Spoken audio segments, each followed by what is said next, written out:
நம்ம கண்ணுக்கு முன்னாடி தெரிஞ்ச ஒரே ஒரு வாழ்க்கை, அந்த ஒரே ஒரு வாழ்க்கையை நாம் எந்த அளவுக்கு நாம் வாழ்கிறோம் அப்படிங்கிறத வச்சு தான் நம்ம வாழ்க்கை இருக்கும்.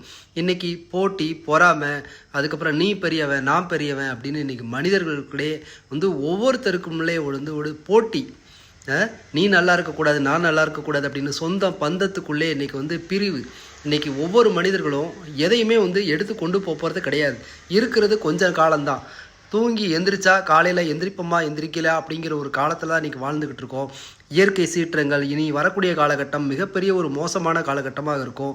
சொந்தம் பந்தம் அண்ணன் தம்பி உறவு இவங்களெல்லாம் நாம் பகையாளியாக நாம் நினச்சோம் அப்படின்னா நம்மளோட முட்டாள் யாரும் கிடையாது. எல்லாத்தையுமே ஒரு பிரச்சனை வருது, யாரையாவது பிடிக்கல அப்படின்னா கொஞ்ச காலம் நம்ம ஒதுங்கி இருந்து பார்த்தாலே அதுக்கான தீர்வு நிச்சயமாக கிடைக்கும். காலத்திடம் எல்லாத்துக்கும் ஒரு தீர்வு உண்டு. காலம் கடந்தது அப்படின்னா மனிதர்களிடையே எல்லா குணமும் மாறும்.